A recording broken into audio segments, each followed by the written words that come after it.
bueno, listo, perdón, gente. Perdón, me olvidé. Totalmente. Gracias. Perdón, Mar. No, gracias. Perdón. Bueno, así que por un lado está Preciosa que representa esta ruptura con la sociedad y dentro de la comunidad de los gitanos, y por el otro lado tenemos a Leocadia, que encaja perfectamente dentro de este rol de la mujer esperable en la sociedad española de ese siglo. Encaja perfectamente con el ideal que propone Fray Luis de León de la perfecta casada. La perfecta casada, por lo que pude leer, lo que puedo entender yo, es como una lectura que él hace, que este escritor hace del pasaje de Proverbios 31 de la Biblia, donde habla de la mujer virtuosa. Para él, mujer virtuosa es la perfecta casada. Bueno, entonces él hace como una lectura, hace un razonamiento a partir de esto que él lee, y Leocadia encaja perfectamente con ese estereotipo, porque representa dentro de la novela esa mujer sumisa, que estima su honra, que tiene vergüenza en varios momentos, y también que es lánguida. Yo lo que noté es que se desmayó como 3 veces en la novela lo noté porque me pareció llamativo, y digo, bueno, eso encaja muy bien con la descripción que Fray Luis de León hace, cuando él dice que son naturalmente más flacas. Yo pensaba que flaca estaba haciendo alusión a la delgadez, no, está hablando de... Flaca de debilidad. Debilidad, de fragilidad, naturalmente más flacas, y con un ingenio quebradizo y melindroso. Así que en ese sentido ella hasta físicamente, en esta languidez, en estos desmayos, un poco encaja con este estereotipo. La otra cuestión a destacar, que a mí me llama la atención, es la inteligencia, ¿sí? Ambas son mujeres inteligentes, ¿sí? Por un lado, Preciosa utiliza su inteligencia para, como es común en la comunidad de los gitanos y como se los representaba en la literatura en ese momento, estos engaños. Por otro lado, ella también hacía muchos razonamientos, se expresaba de una manera que era notoria para tener 15 años, pero también por ser mujer, por tener 15 años y por ser mujer también, era notorio que ella hablara de esa manera y que tocara ciertos temas que por ahí eran de una profundidad esperable en una persona más adulta. Y la inteligencia en Leocadia también está presente cuando ella planifica robarse ese crucifijo, y bueno, es la manera que ella tiene de luego probar el delito, ¿no? Y también lo noté en esa memoria excesiva que ella tiene en un momento cuando recuerda, porque ella cuenta los pasos para llegar a una casa, y bueno, en esa demostración de una memoria exacerbada también podemos hablar de cierta inteligencia, bueno, de la que ella hace uso para recordar dónde fue que la violaron. Otra cuestión que veo distinta entre ellas dos es la voluntad. Por un lado, Preciosa tiene una voluntad como más en búsqueda de la libertad. Todo el tiempo, en varias oportunidades, ella como que expresa su necesidad de esta libertad individual y su propia decisión. Distinta de la voluntad de Leocadia, que es como una... Leocadia es como una voluntad más servil, más en sumisión a sus padres, y por último, cuando cierra la novela, una sujeción a su marido, que había sido su violador, pero bueno, de repente pasas a su marido y se da este pacto matrimonial, ¿no? Pero bueno, estas dos voluntades, a mí yo marqué acá en la Gitanilla, una cita que es muy corta, en donde habla acerca de esta voluntad, de esta pretendida libertad, cuando ella está hablando después de que los gitanos le cuentan a Andrés cómo eran las leyes internas, ella le dice a él mismo, puesto que estos señores han hallado por sus leyes que soy tuya y que por tuya te me han entregado, yo he hallado por la ley de mi voluntad que es la más fuerte de todas, que no quiero serla. Bueno, y si no es con las condiciones que ella ya le había dado a él, ¿no? Y así es como ella expresa firmemente esta voluntad y esta libertad que ella tiene a la hora de tomar decisiones, inclusive en esta cuestión del matrimonio, ¿no? La cuestión de la virginidad también está tratada en dos novelas, y noté que están tratadas de la misma manera, ¿sí? Por un lado, en Leocadia la virginidad representa la honra, lo mismo en La Gitanilla, y esta honra vista como un objeto que se puede perder, que puede ser robado, ¿no? Ella menciona al violador como su ladrón de su honra, ¿no? Y la cuestión de las apariencias es muy fuerte en esta novela. El afuera, el qué dirán, la sociedad que juzga, y inclusive el punto de que los padres prefieren conservar el secreto antes que deshonrarla públicamente. Entonces, inclusive hasta por muchos años, 7 años, se privan de esta idea, esta noción de justicia, por conservar la honra pública. Así que esta idea de las apariencias, del hermetismo total que buscan no solo los padres, sino ella también, y está dado con respecto al tema de la honra y de la virginidad, un campo semántico de la muerte, noté yo, y ya habla de la cama donde fue violada como la sepultura, como la tumba, y que ahí, bueno, fue su sepultura. Y lo mismo sucede en Las Gitanillas, ¿sí? En La Gitanilla Preciosa habla de su virginidad, hay como una metáfora de la virginidad y la flor, ¿sí? Pero puntualmente ella menciona algo que Fray Luis también menciona. Dice, una sola joya tengo que la estimo en más que a la vida, que es la de mi entereza y virginidad, y no la tengo de vender a precio de promesas ni dádivas, porque en fin será vendida, y si puedo ser comprada será de muy poca estima. Bueno, y así ella habla de su virginidad comparándola con una joya, ¿sí? Más adelante habla, sí, justamente acá, ni me la han de llevar trazas ni embelecos, antes pienso irme con ella a la sepultura. Así que ella también habla acerca está ahí dado un poco el campo semántico de la muerte y la sepultura, en tanto pérdida de la virginidad, ¿sí?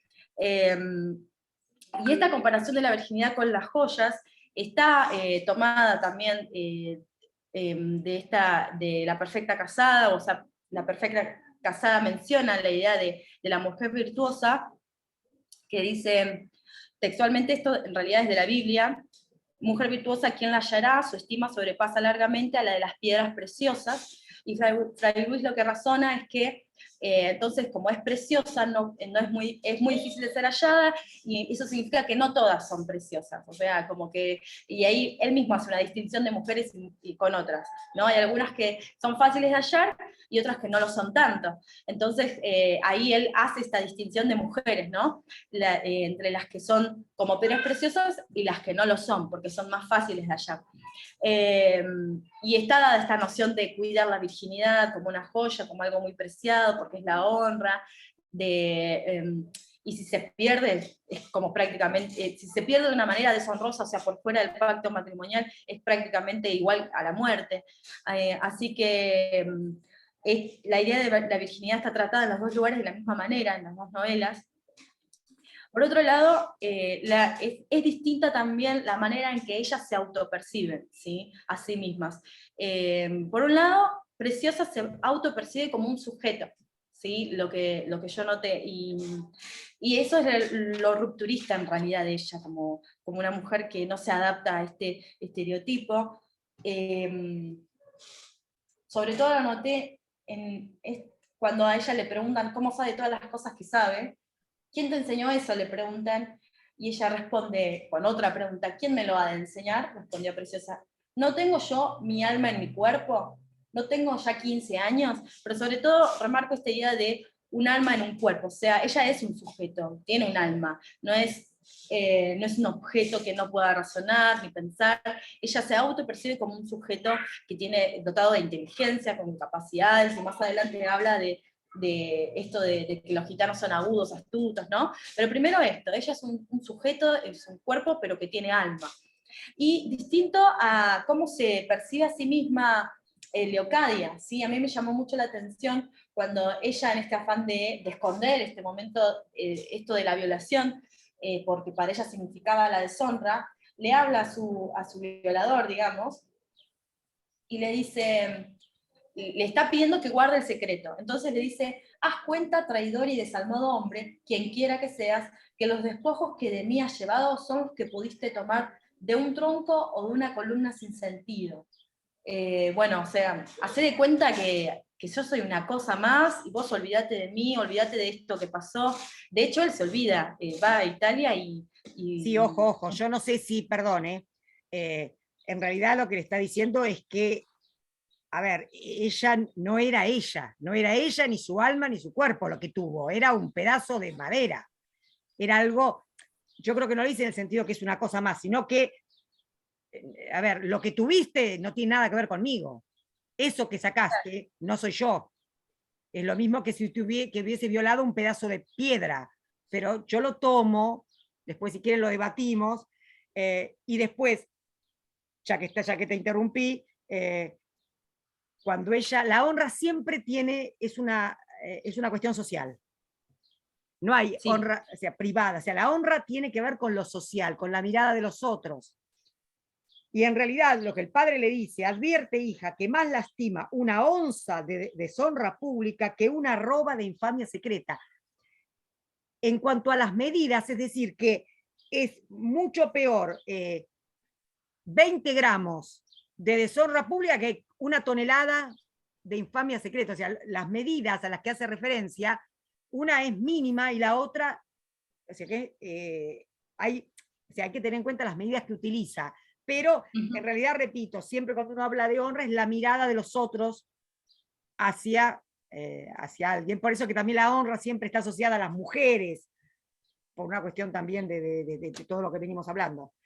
Bueno, continúa nomás, te queda un ratitín, si querés. Bueno, en esta idea, bueno, por un lado, Preciosa, que se autopercibe como un sujeto, de todas maneras, aunque ella constantemente se impone como tal y tiene que defenderse, en la novela es tratada como un objeto cuando constantemente se alaba su belleza y se describen, justo yo también iba a hablar de la cita donde hablaban de su cabello, de sus ojos, ¿no? Cómo van nombrando elementos de su cuerpo, como como este desmembramiento del cuerpo constantemente alabado de su belleza, lo cual es contradictorio, ¿no? Porque, por ejemplo, en La Perfecta Casada se habla acerca de la búsqueda de las mujeres que no deberían ataviarse de muchas cosas, que deberían ser más humildes por ahí, pero por otro lado se exalta la belleza, y él mismo, Fray Luis, exalta la belleza en cierto momento, porque dice, la belleza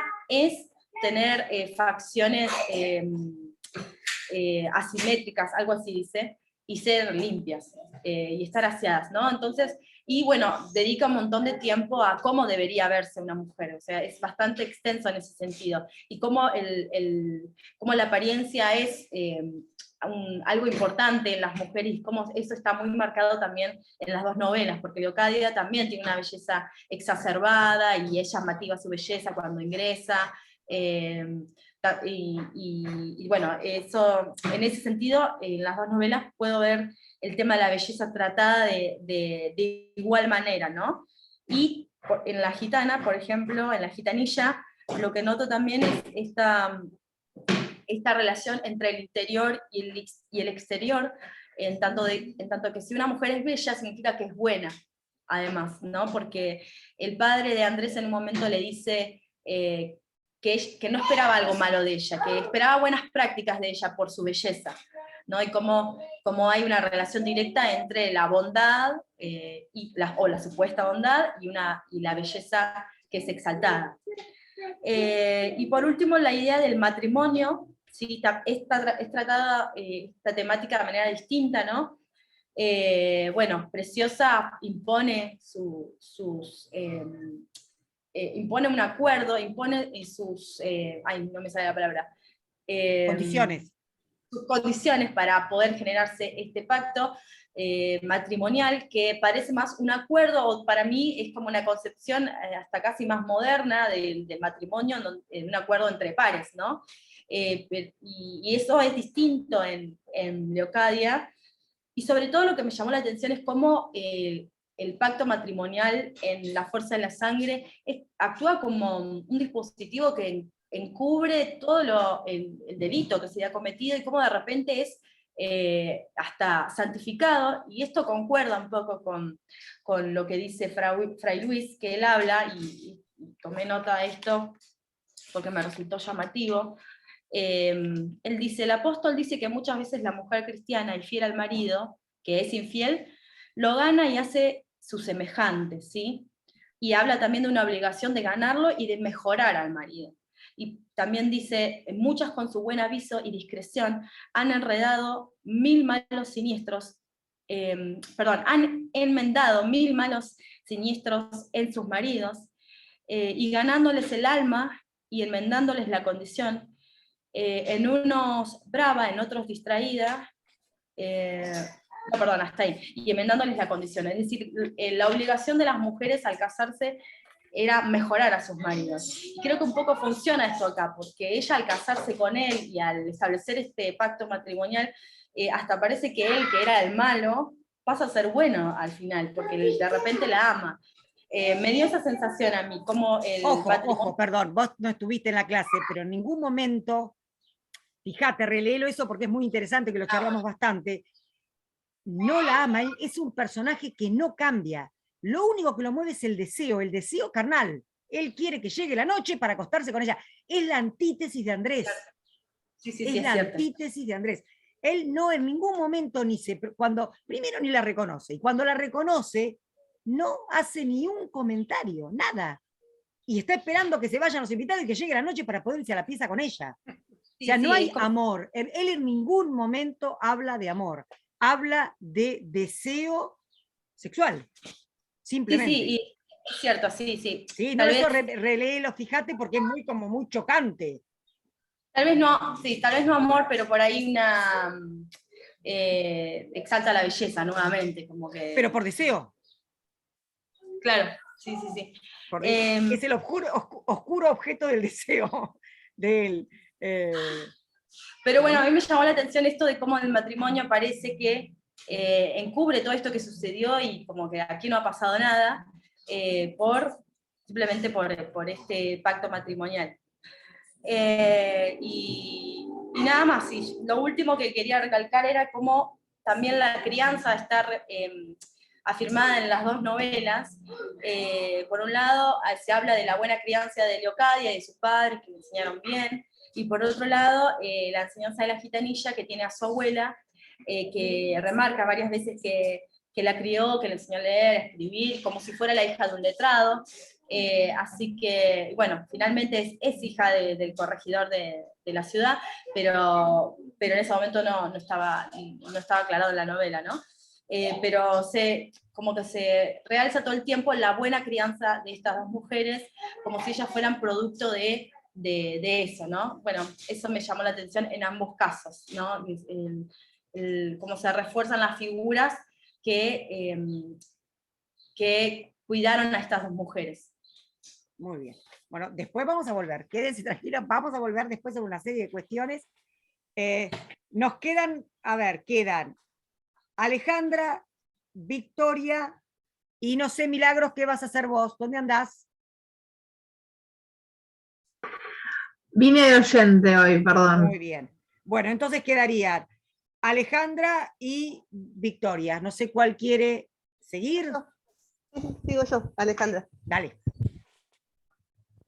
Bueno, yo marqué en las dos novelas un montón de cosas, muchas. Entonces, que tiene parvas de cosas para trabajar. Claro, entonces cuando estaba leyendo los apuntes, dije, la bibliografía, ¿no? Dije, encontré el apunte de Cervantes Cortés, que habla de Luis Vives. Y encontré una frase de Luis Vives que habla de la mujer imaginadamente perfecta. Y me llamó mucha atención, yo dije, esto va bárbaro para las dos novelas, por la forma en que están construidos los dos personajes. Porque, por ejemplo, Preciosa en La gitanilla, en primer lugar, por supuesto la belleza exacerbada, ¿no? La hiperbolización de todas sus virtudes, y el tema de la honra que está siempre a flor de piel. pero si lo comparamos con lo que dice Vives, ella vulnera casi todas las normas de lo que es la mujer imaginadamente perfecta. Porque Vives dice que en la mujer nadie busca elocuencia ni bien hablar, ingenio, memoria o liberalidad, solo castidad. ¿Podéis, por favor, leerlo de nuevo? Porque sobre eso vamos a volver, porque fíjense que ustedes ya han hablado de todos estos elementos. Léelo de nuevo, por favor. En la mujer nadie busca elocuencia ni bien hablar, ingenio, memoria o liberalidad, solo castidad. Fíjense que lo que vamos a tener, hoy hablaba, era vos, Marina, la que comentaba la memoria para acordarse de todos los elementos. La elocuencia, sin lugar a dudas, es un rasgo que las define a las dos. O sea, estaría todo invertido.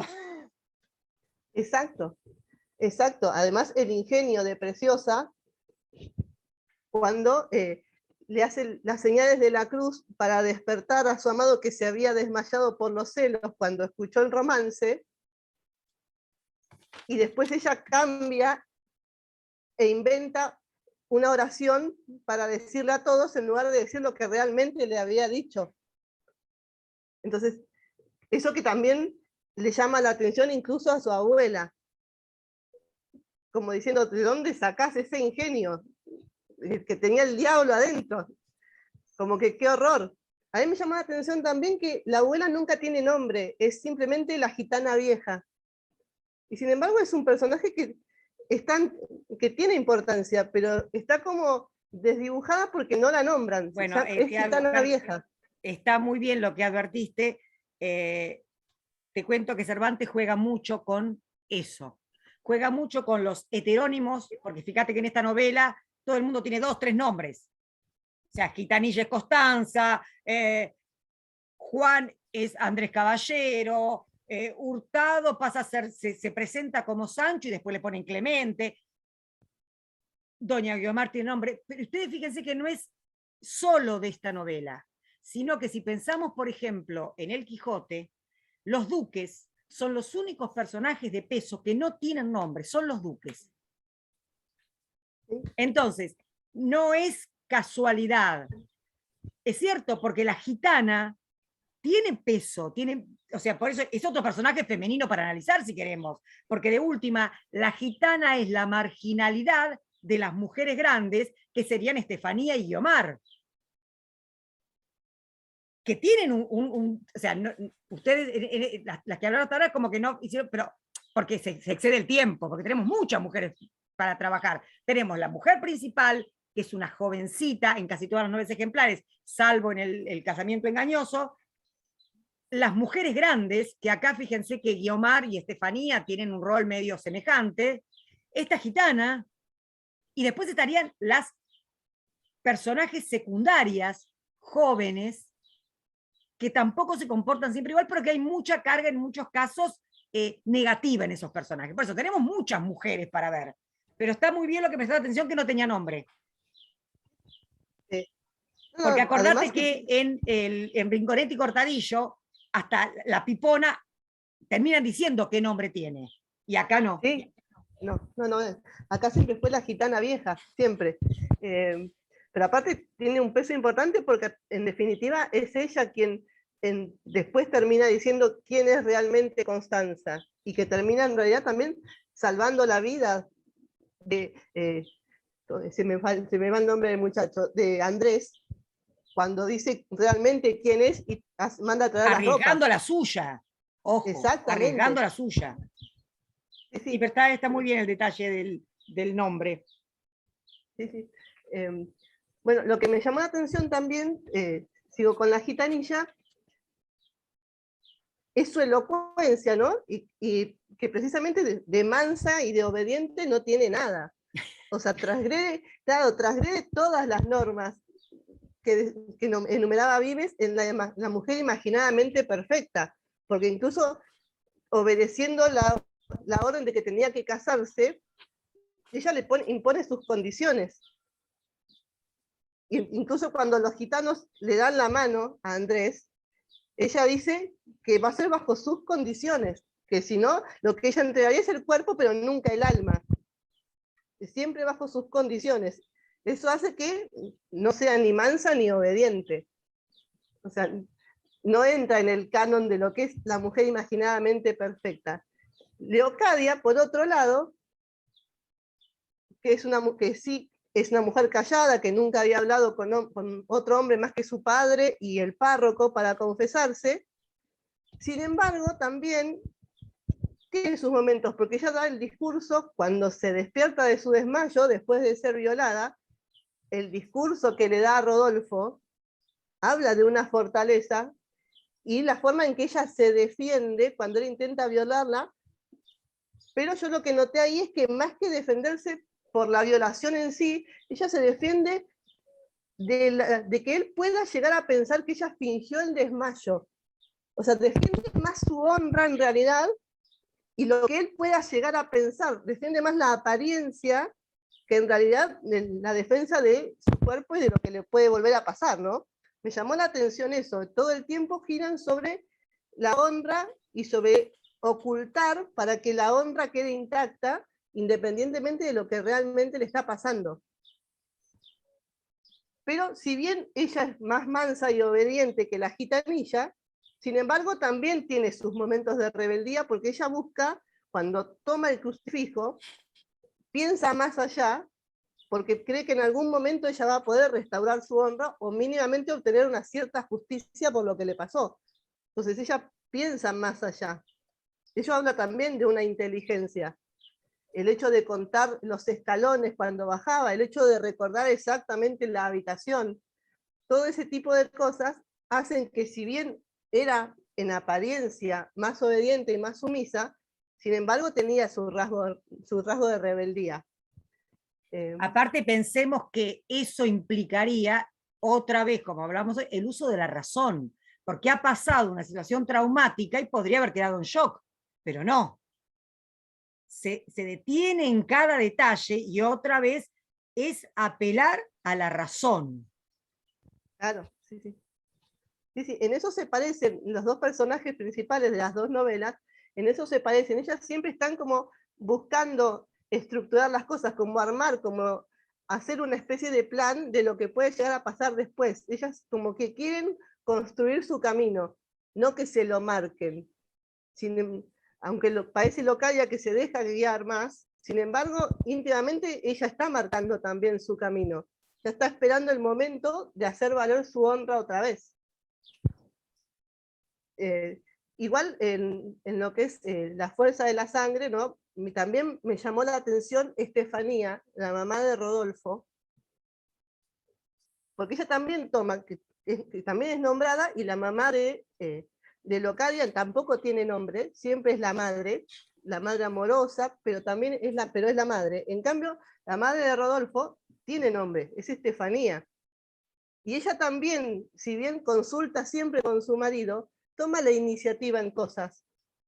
Por ejemplo, cuando engaña a su hijo con el retrato falso, mostrando una chica fea que iba a ser su supuesta esposa, pero también ahí se ve cuando Rodolfo le da todo ese discurso relacionado a la belleza que él espera de su esposa, ella se siente como orgullosa por el discurso, que a mí me pareció tremendo, porque lo único que al tipo le importaba era que fuera hermosa, o sea, no importa más nada, que sea hermosa. Y eso también contradice algo que dice Vives, que él recrimina al hombre que elige esposa estúpida solo por su belleza, porque dice que cuando ha saciado la parte del placer, ella no le sirve ni como compañía, ni para charlar, ni para nada. Ya, lo único que buscaba en ella era el placer. Y que eso se consuma y ya no queda nada. Entonces, Y eso lo me podemos llamó llevar a las dos novelas, porque lo podemos llevar a la fuerza de la Claro, sangre y lo podemos llevar a la gitanilla, a los argumentos que da Preciosa respecto de por qué había que esperar esos 2 años. O sea, se puede exacto. aplicar en los dos casos. Sí, sí, totalmente, sí, sí. Pero es llamativo, a mí me llamó la atención la forma en que construyó a la mamá de Rodolfo, de sentirse orgullosa por este discurso que era totalmente violento hacia la figura de la mujer, porque hablaba solamente de la belleza, no importaba nada más.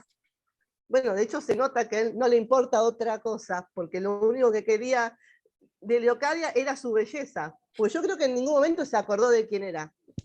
Sí, sí, sí, después Incluso cuando reconoce, se lo pero dijeron. digamos, hay dos cosas importantes, que es la única vez que tiene un argumento, un parlamento, es la única vez, y que, por otro lado, él lo que hace es decir que, bueno, va a depender de la persona, que él lo que necesitaba era una mujer hermosa. Ni siquiera hay una generalización. Él dice que necesita, que lo que a él lo va a satisfacer es una mujer hermosa. Que eso está bueno, es interesante también para pensar después. Bueno, nada, seguí que después. Seguí nada más. Bueno, entonces, yo después lo confrontaba todo esto con lo que dice Fray Luis de la perfecta casada, ¿no? La subordinación al marido, vivir en el anonimato, servir al marido y criar hijos. Si bien Leocadia sí vivía en el anonimato porque se encerró todo este tiempo a causa de su deshonra, que era privada, porque como ni su familia ni ella dijeron nunca nada, era una deshonra privada, entonces ella se encierra y vive en el anonimato, pero la gitanilla hace todo lo contrario, ella siempre está en la palestra, ella siempre está brillando, ella siempre está llamando a la... A mí se me cortó. ¿A ustedes? Quedó todo lo congelada. contrario, También. ¿Queda? Ahí Se me volvió. cortó. Se cortó. Bueno, Ahí ahora vuelve. esperemos un minuto a ver si ¿Se puede. me cortó? No sé hasta dónde me escucharon. No, los últimos dos minutos, o sea, menos, 30 segundos. No, será el último párrafo. No se te cortó prácticamente nada. Ah, bueno.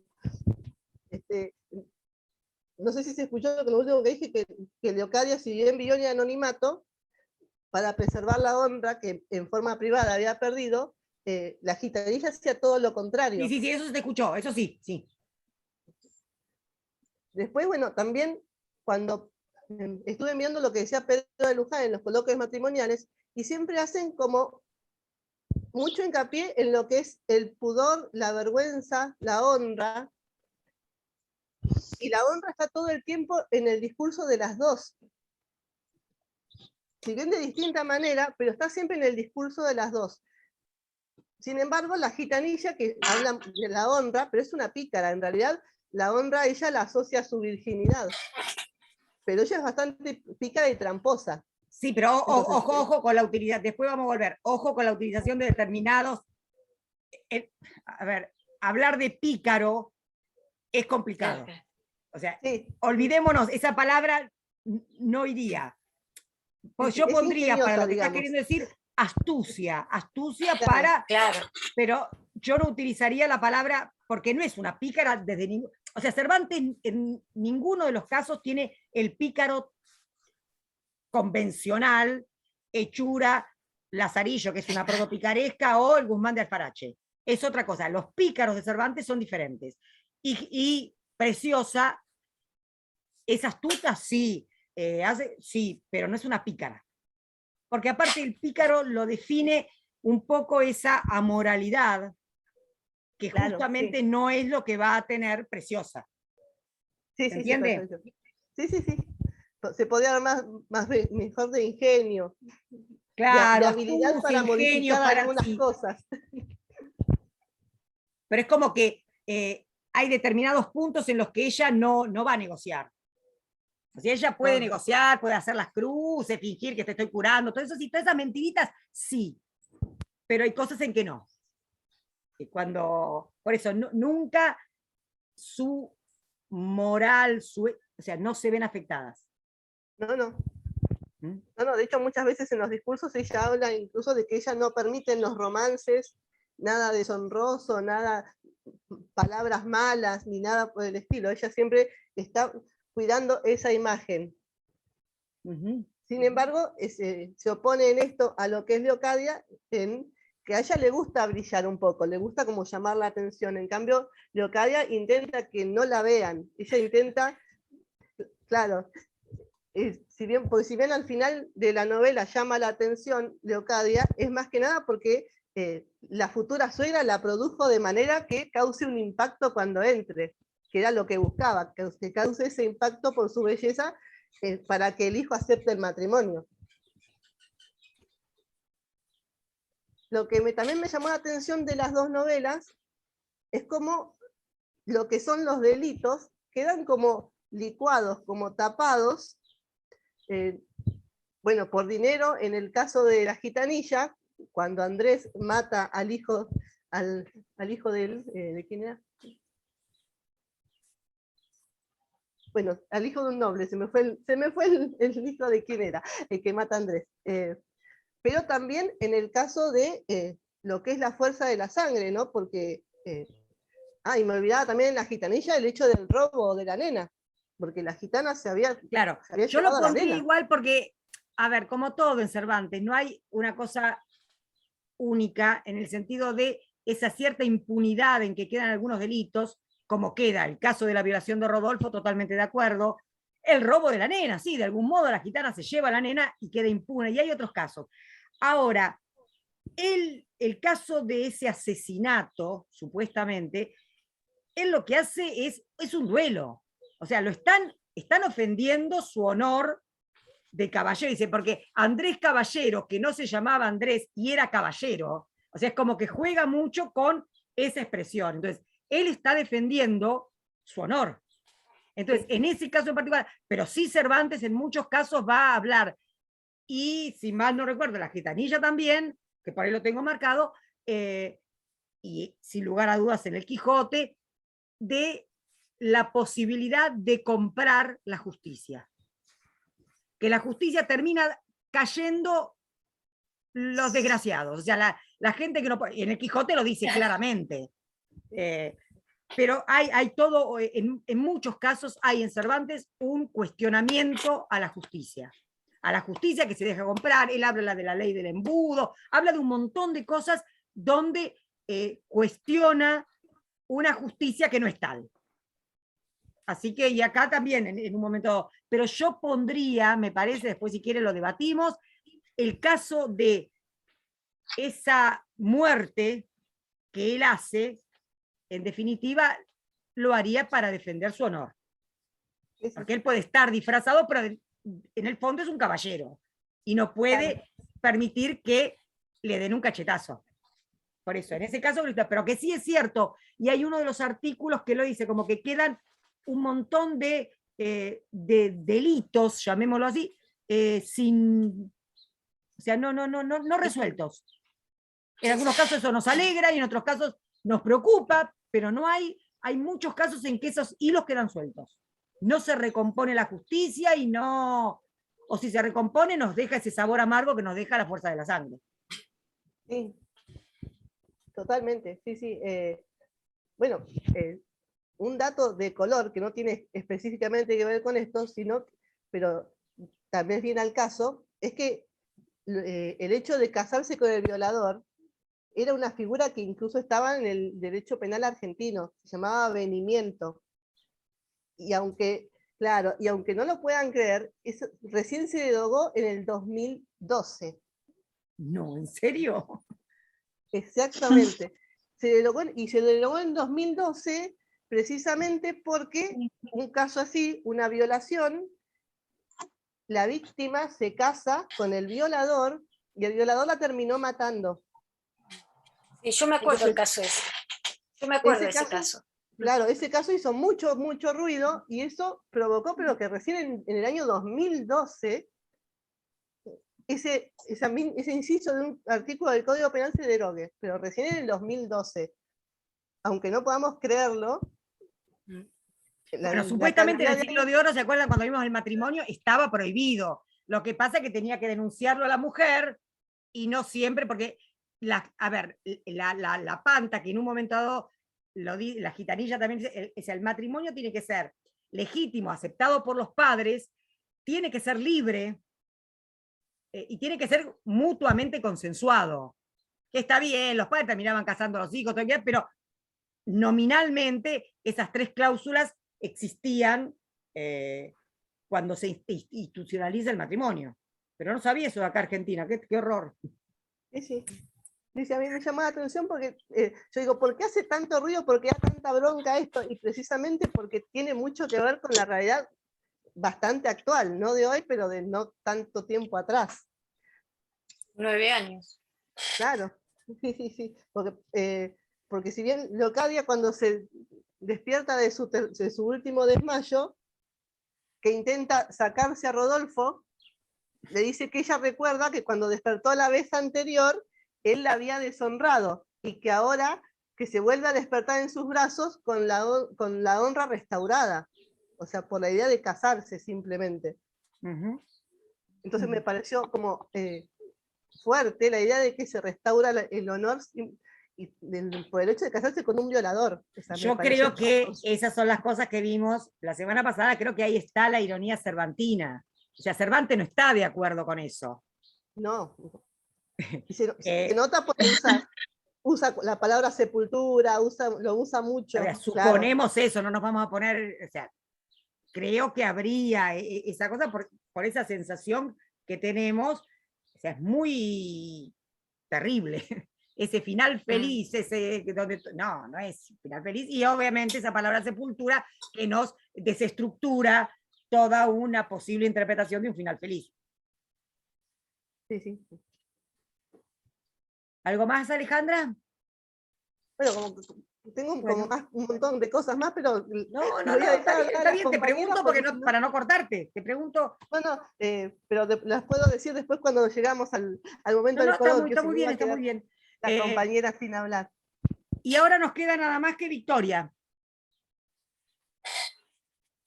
Hola, sí. Yo quería decir que trabajé mucho las novelas y las leí, y leí la bibliografía, pero realmente no hice un trabajo con una estructura como para exponer, pero si me permiten, sí me gustaría decir como las ideas que tengo para hacerlo, porque, digamos, sí que lo trabajé mucho, pero lo que no pude practicar es una exposición realmente estructurada y demás. A mí me llamó mucho la atención el tema de la honra, por supuesto, porque se repite tanto y se habla tanto de esto, y ya lo habíamos hablado antes, obvio, con Juan Luis Vives y en La Perfecta Casada. Y bueno, este tema, en el caso de La Gitanilla, de la honra combinada con la libertad que tiene Preciosa. También me llamó mucho la atención el personaje de Juana Carducha, que me encantó, y como qué libertad se toma ella, o qué libertad, si se quiere, ejerce, a pesar de estar en esta época y de todo lo que debía hacer, y bueno, lo que ella hace, aunque, bueno, no está bien, pero digo, me pareció muy, muy, muy interesante el personaje de Juana Carducha, además porque lo retoma al final. Y en el caso de La Fuerza de la Sangre, bueno, como la falta de esa libertad que tiene Leocadia, que la rapta, la viola. En el caso de La Gitanilla, a mí me llamó la atención cuando ella canta y dice quién es y cómo es ella, ese canto cuando tienen como un contrapunto.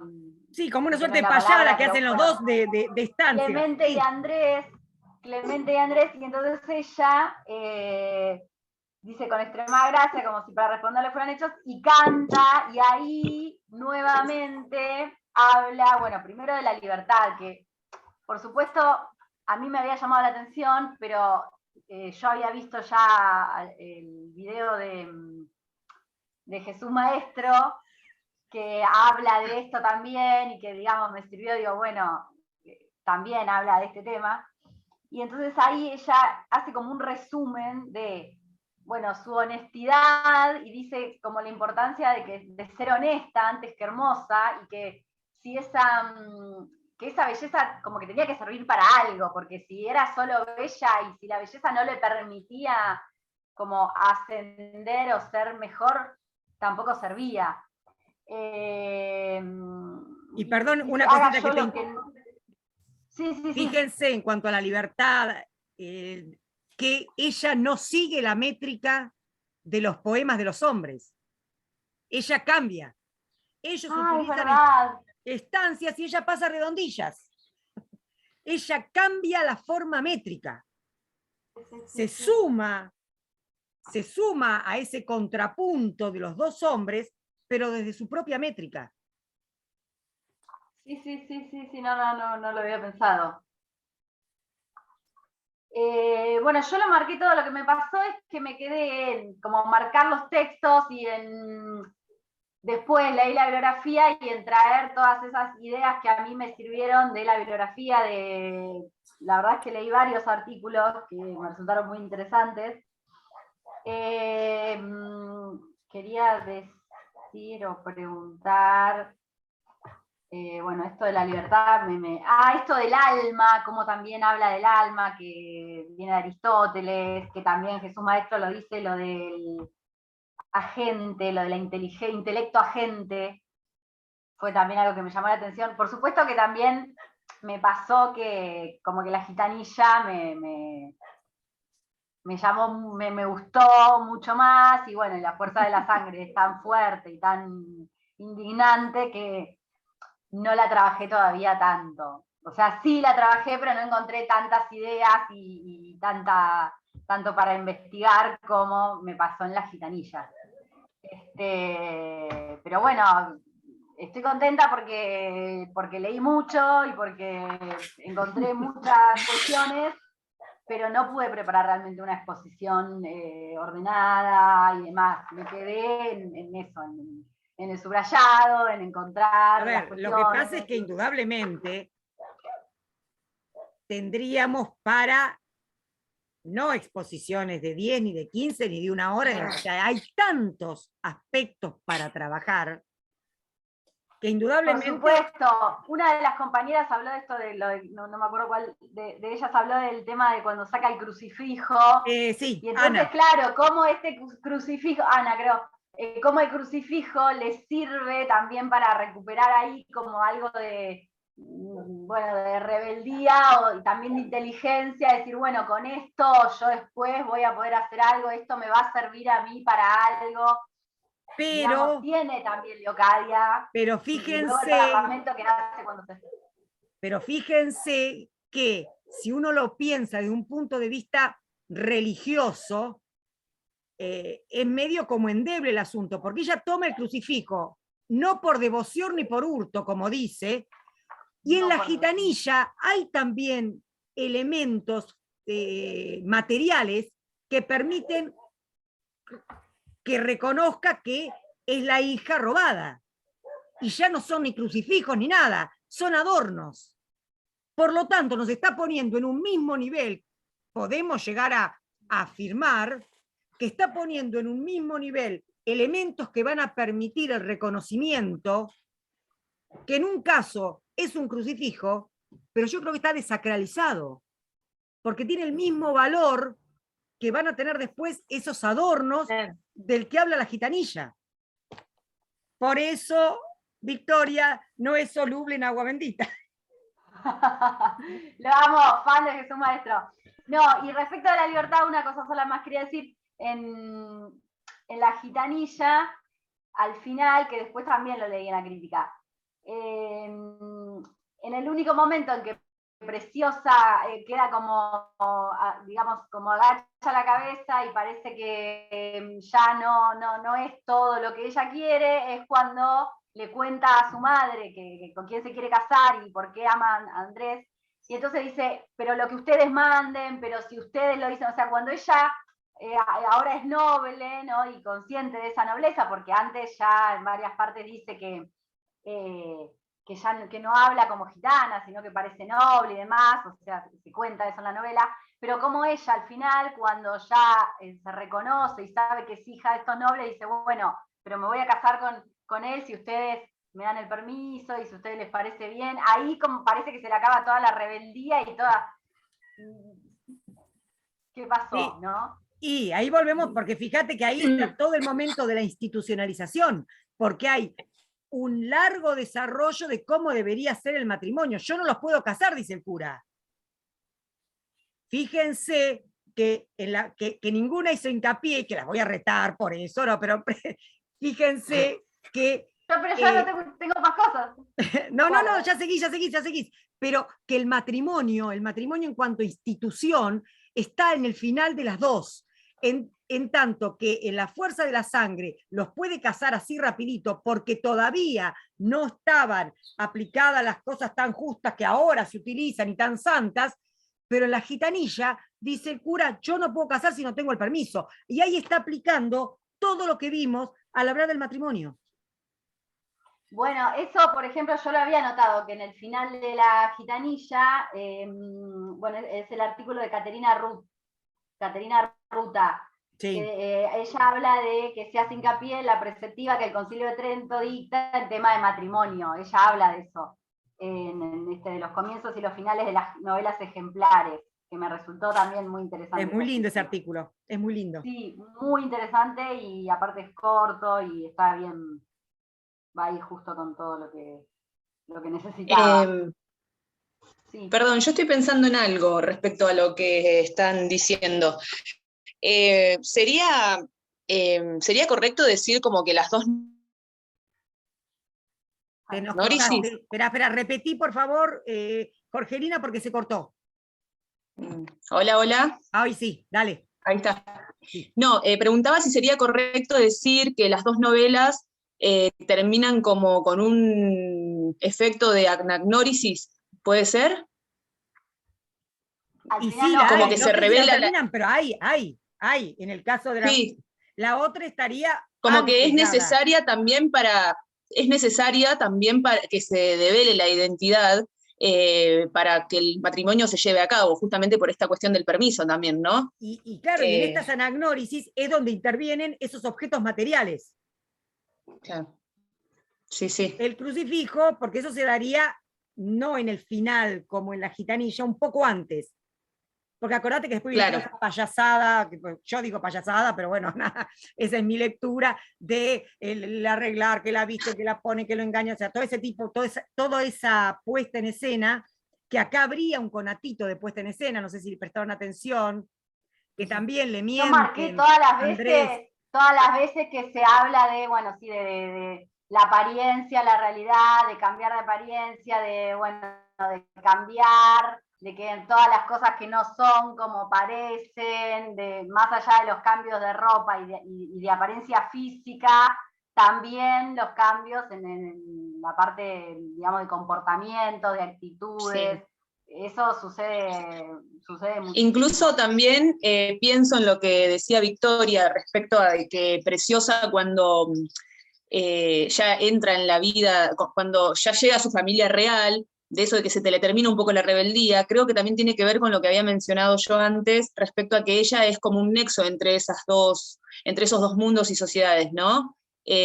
Porque si me pongo a pensar, ella ya había pactado, por así decir, casarse con Andrés Caballero, bueno, antes se llama Don Juan, o sea, primero como que pactan ellos, se unen ellos, él le muestra que está interesado en ella y ella dice, bueno, como que hacen ese pacto, pero como que los novios o enamorados lo hacen por su cuenta, no está la intervención, en este caso, de la gitana vieja, ni de una figura masculina, digamos, que avale ese pacto. Pero ya cuando ella está con su familia real, ahí sí le deja la opción, no la opción, sino el derecho a sus padres, ¿no?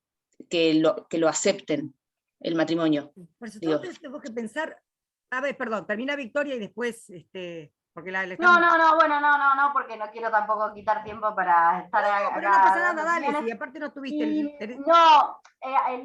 artículo de Blanca Santos de la Morena, a mí también me sirvió mucho, porque a mí me pasaba esto de que como que la gitanilla me eclipsaba por ahí, y que lo que me pasó desde un principio con la fuerza de la sangre, que al principio no lo entendí, ¿te acordás que, bueno, lo hablamos, te mandé un mail, no me cerraba y demás? Y entonces ahí ella como dice que da una interpretación que propia, esta Blanca Santos de la Morena, y dice que la fuerza de la sangre funciona como dentro del volumen de todas, como una novela en que se invierten todos aquellos valores que Cervantes defiende en el resto de sus obras. Incluso, dice, podemos hablar de una novela irónica. Entonces, bueno, si vos lees ahí, en ese contexto, leyendo Rinconete y Cortadillo y leyendo las demás, entonces ahí, bueno, me cerró más, digamos, me sirvió, me dio como tranquilidad que necesitaba esa interpretación, por ejemplo. No, es que es necesario. Fíjense la gitanilla cómo empieza, que repito, es la primera vez que se pone como personaje a un submundo, a una secta que no era muy bien visto. Imagínense que hasta los nazis persiguieron a los gitanos. Es decir, es un grupo muy estigmatizado. Pero dice, parece que los gitanos y gitanas solamente nacieron en el mundo para ser ladrones. Nacen de padres ladrones, críanse con ladrones, estudian para ladrones y finalmente sale con ser ladrones corrientes y molientes. O sea, parece que le va a dar con un caño y después no es lo que nos muestra. Es otra vez este narrador cínico, mentiroso, porque, que a eso yo lo había marcado, que en realidad Preciosa es un personaje muy valorizado, o sea, creo que si uno lo pone en una balanza, todas sus virtudes quedan muy por encima de sus deméritos. Ella puede, sí, hacer trampa, fingir que hace brujería, o sea, de última hace una serie de cosas que me imagino que para la época, porque aparte, esa es otra cosa, ella se mantiene honrada y virtuosa, no en el interior de una casa. La gitanilla es puertas para afuera, y puertas para afuera y no están ni siquiera en un lugar. Fíjense que están, aparte de nombrar lugares totalmente reconocibles, es todo un derrotero de los gitanos. Los gitanos van de lugar en lugar, y ella va de lugar en lugar, y sin embargo, se mantiene fiel a determinadas cuestiones. Y no es un dato menor. O sea que no pasa ni por el encierro, ni por controlarlas, y después, si uno hiciera, pudiéramos hacer toda una evaluación de las novelas ejemplares, en definitiva está esa idea, que la virtud tiene que ir asociada, como lo dice Santos de la Morena, a la libertad, y es una cuestión personal, o sea, no es una imposición social. Y el caso que tenemos... Y por eso dice, pero habla de la racionalidad y habla de una concepción católica que, sin embargo, permite hablar de la libertad y permite interpretar la libertad como un valor que se debe tener en cuenta. Y repito, ¿por qué? Nosotros vemos a este Rodolfo, que es un desastre, y lo contraponemos a Andrés Caballero, porque acuérdate, fíjense, Casalduero habla de la gitanilla como una novela idealista. Así la define, bueno, Casalduero, o sea, si alguna vez tienen tiempo, pero no es que sea imprescindible, creo, pero bueno, es un clásico de Joaquín Casalduero, sentido y forma de las novelas ejemplares. Pero fíjense que lo que tiene la gitanilla es que todo el mundo, casi todos, hasta Carducha, terminan actuando correctamente. Meten la pata, pero a la larga se redimen. La gitana es capaz de dar su vida para salvar, para que Preciosa vuelva a su lugar. Carducha se da cuenta que hizo mal en lo que hizo. Vemos ese otro personaje que uno supone, claro, sí, va a querer estar con... No, y en ningún momento el amigo lo traiciona. En ningún momento. Sí. Y todo el mundo está esperando, estamos esperando que pase algo, y no pasa nada. Incluso Andrés tampoco traiciona la palabra que le dio a Preciosa de casarse con ella. Exactamente. Cuando Carducha se le insinúa. Nadie traiciona su palabra. O sea, por eso es mucho más optimista de algún modo que obviamente que la fuerza de la sangre, totalmente diferente, porque uno termina de leerla y, o sea, lo puso Victoria, Jorgelina también estaba muy motivada con Preciosa, creo que Preciosa retoma un poco ese espíritu de la Marcela del Quijote, pero sacándolo a la calle. Dice también una crítica. Lo saca a la calle, y ya no es, porque está bien, a la larga es noble, todo lo que quieran, pero ella es lo que es siendo una gitana. Claro. Entonces, Cervantes demuestra, y lo dice, porque lo dice en el Quijote y lo dice en la gitanilla, que hay determinadas cosas que no son privativas del estamento nobiliario. No es que la virtud está asociada al estamento nobiliario. No es que las cualidades positivas, no, no, no. Y él se encarga de decirlo, y ya le digo, lo dice en el Quijote, y acá también lo dice.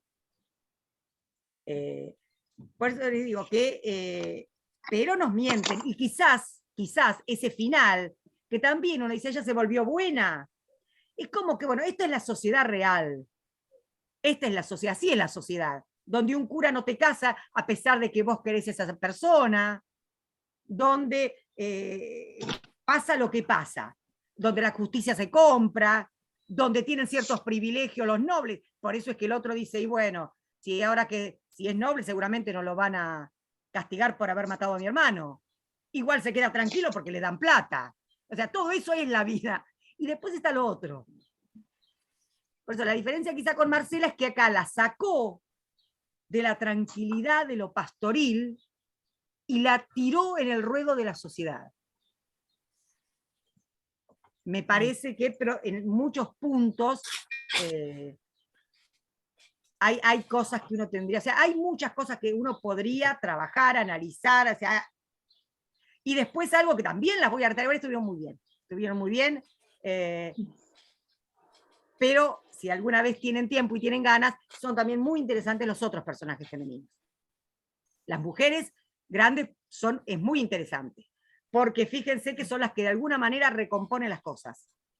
Y doña Guiomar es todavía mejor que Estefanía, porque doña Guiomar le dice al marido, bueno, ya está bien, no lo molestemos más, ya está.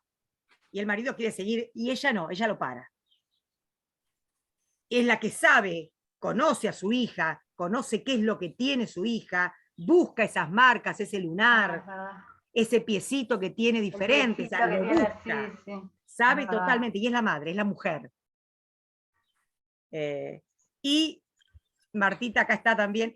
Fíjense ahora que ya estamos casi terminados, nos queda nada más que Sayas, cuando vayamos a teatro no hay grandes madres. No. El personaje de la madre no es un personaje de peso en el teatro del Siglo de Oro. Es mucho más importante el peso del guardián del honor, que es el padre, el hombre, el hermano. En cambio acá, en la narrativa, vemos estas mujeres que son las que en definitiva arreglan las cosas. Deciden que se casen, que se tienen que casar, la reconocen, la otra hace venir al hijo, lo casa, son ellas. Y la gitana vieja también se pone como protectora de ese tesoro que es su nombrada nieta también. Como, exactamente. Sí.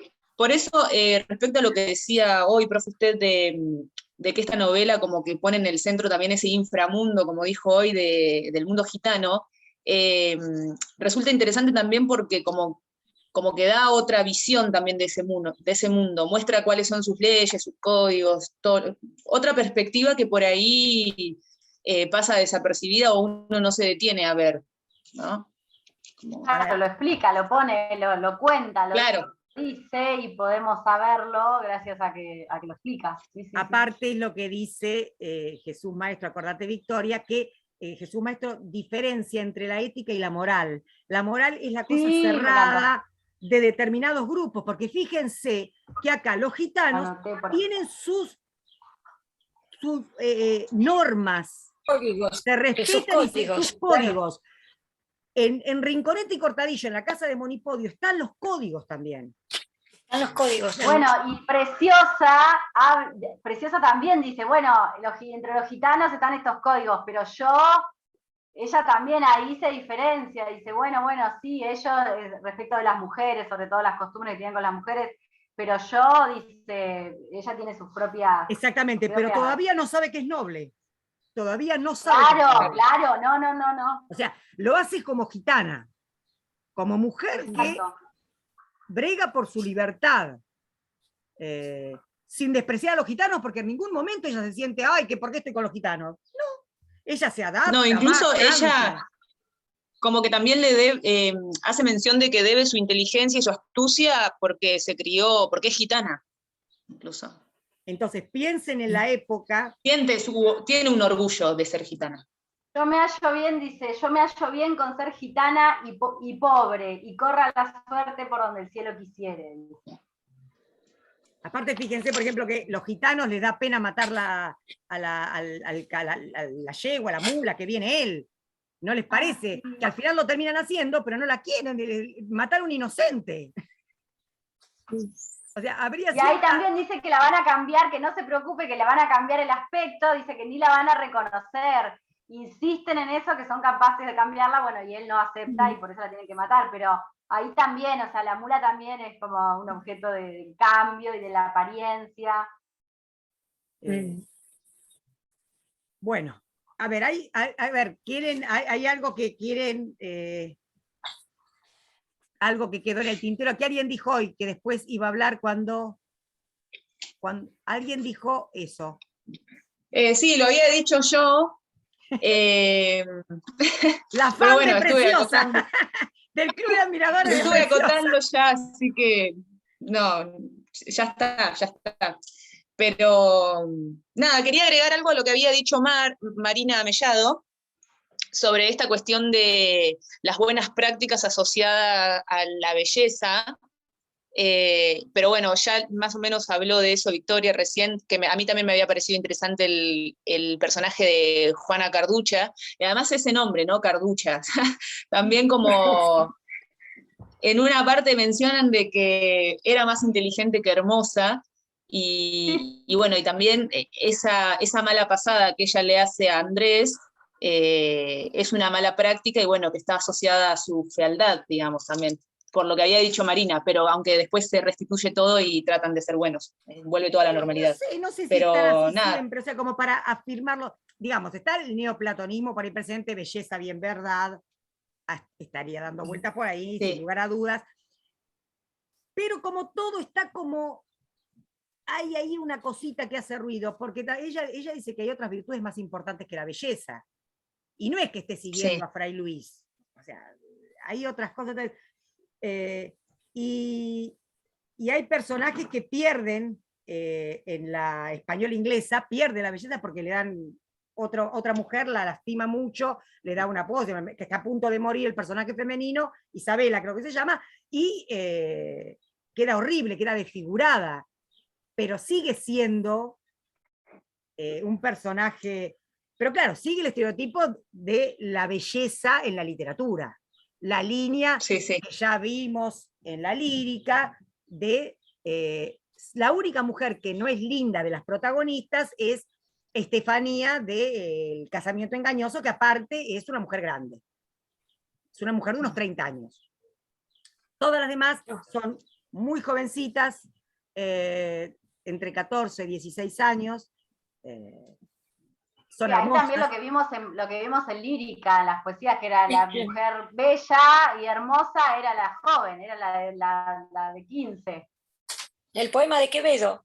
Claro, el poema de Quevedo, exactamente. Sí.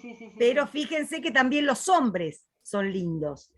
Claro. Porque el mismo Rodolfo es lindo, Andrés Caballero es hermoso, o sea, es un tipo apuesto. Es un poco que esta idea, sí, quizá de la belleza asociada al bien. Pero también hay que tomarlo con vida, hay que verlo. O sea, yo creo que uno tiene que tomarse la costumbre de conservantes. Acá estaría esto, pero no decir está, porque vamos a encontrar, si uno dice que, como Santos de la Morena, que no sé si la pudieron leer, sí, hablando de la fuerza de la sangre, que si pensamos que las mujeres pueden ser libres, porque no están predispuestas al mal, pero que los hombres, mucha libertad, como la de Rodolfo, los llevan a comportarse indignamente, pero no es en todos los hombres, al contrario, es el único caso, creo, de personaje protagonista que tenga esas características. Los otros hombres son diferentes. Hay mujeres que son un ejemplo y hay mujeres que no lo son. Y aún la misma Preciosa, que ustedes lo dijeron, a ver, hay cosas que si uno se pusiese muy principista, ella engaña. Ella engaña, se hace la que... O sea, hay todo, que creo que fuiste vos, Ana, también, que habló de eso, o sea... Sí. Es como si fueran todos disfrazados, como que van cambiando de escena a escena. es como que cuando decís es así, es como que vas cayendo en una trampa y ahí el personaje gira y te puede sorprender. Pero tienen, creo, y por ahí lo que no comparto, que no me acuerdo, estoy chusmeando quién es, yo no me parece que Leocadia encaje en el, ojo, lo discutimos, se abre a debate. No creo que Leocadia encaje perfectamente en la idea de la perfecta casada. Porque recordemos que una de las cosas más destacadas en la mujer era el silencio. Y si hay algo que no tiene Leocadia, es el silencio. Porque en definitiva, Leocadia, de otra manera, también es artífice de su destino. Ella podría haberse asustado, haberse dejado violar, haberse vuelto loca. No. Terminan de violarla, y para que no la confunda, como ustedes dijeron, no hay violación. Se lleva algo. ¿Para qué? Sí, Pensar. cuenta los pasos, sí. Cuenta los pasos, le dice dónde la tienen que dejar. Después va y habla con la madre. O sea, ella, en definitiva, es ella la que arregla un poco su vida, porque va y le dice a la madre de él lo que pasó. Claro.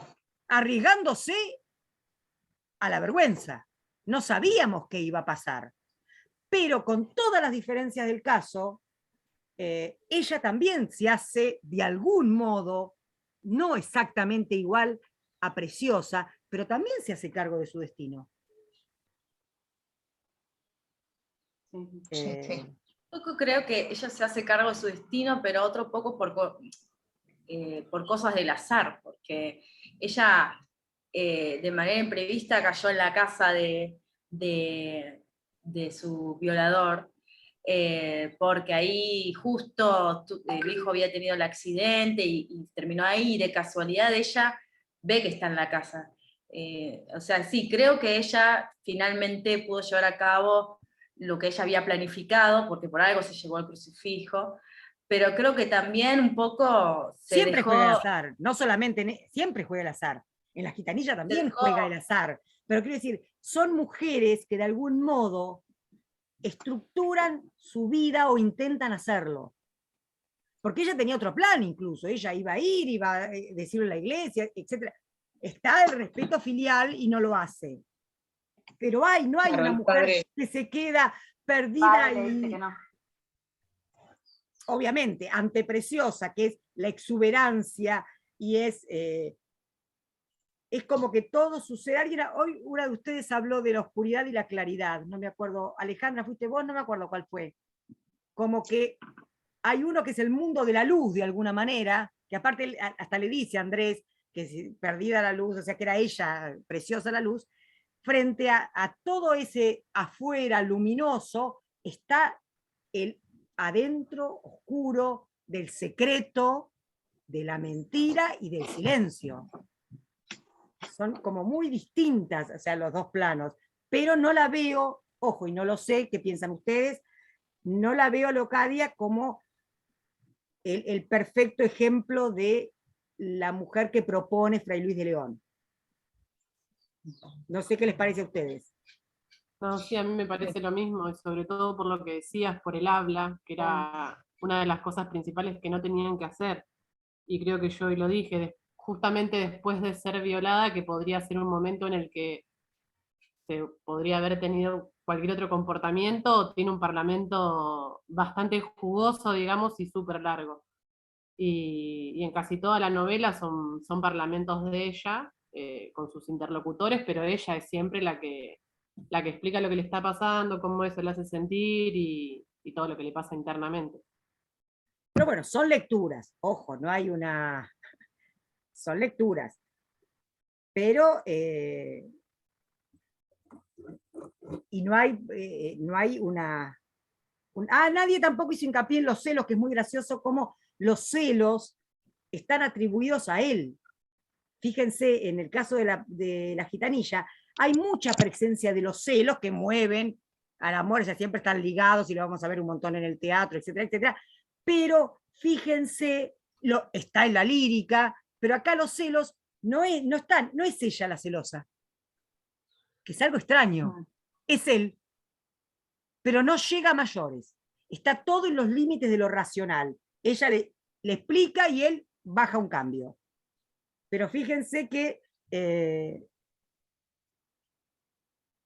Sí, y también creo que tiene que ver porque, más que nada en La Gitanilla, se construye más desde el lado de la novela, desde el lado del amor cortés, ¿no?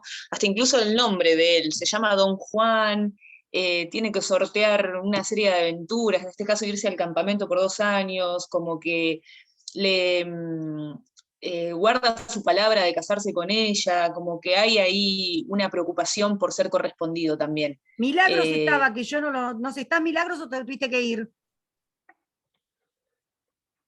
Que yo no lo noté. Justo tocaron el timbre, perdón. No, que ella había hablado de un lenguaje, ¿te acuerdas que vos hablaste de un lenguaje bélico? Había notado como un lenguaje militar en un momento, cuando ella le empieza a plantear las condiciones, habla de soldado, de milicia, después habla de rendimiento, de rendirse. Y eso encajaría perfectamente bien con esta idea del amor cortés. Claro, el vasallaje. El vasallaje.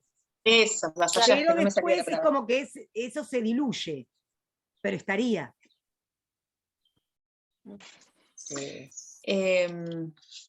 Bueno, yo no sé cómo estamos de hora, pero quería comentar una sola cosita más. Dale, sí, para sí. Yo por ustedes. no yo comentarla por ustedes. porque... No comentarla porque la quiero afirmar, sino es más como una pregunta.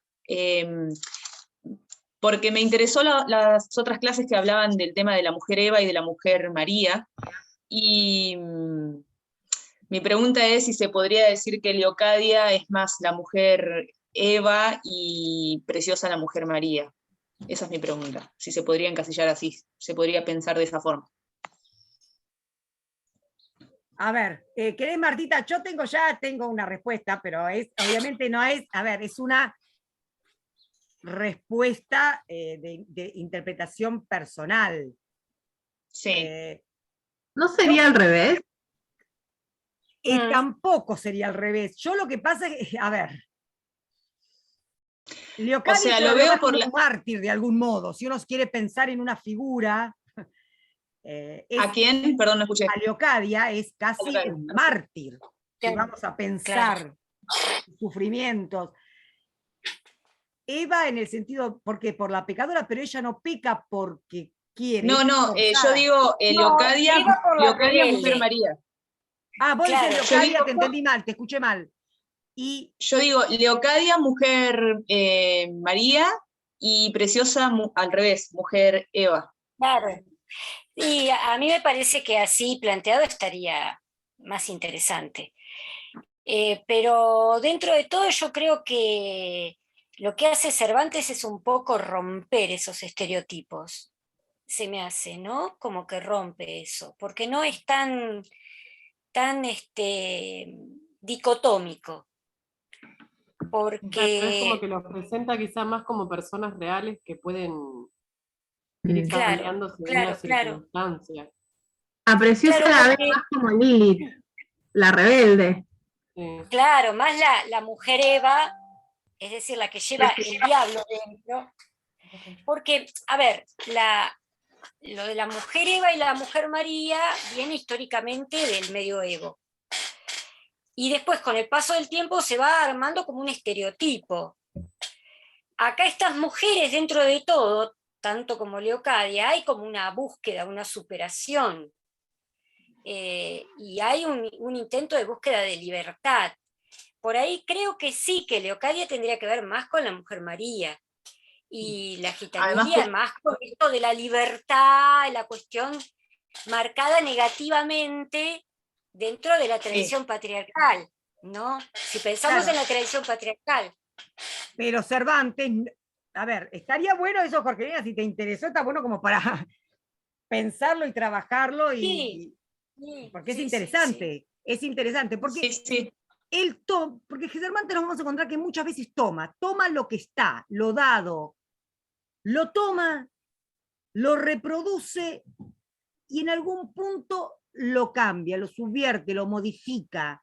Con todo hace lo mismo, con todos los géneros que pone, que toma de la y con eso también pasaría, porque de algún modo es la mujer Eva, la mujer que más osada, tiene una serie de elementos, pero en ningún momento podemos pensar que conduce ni al pecado, ni que... No. No, solamente pero, por la osadía.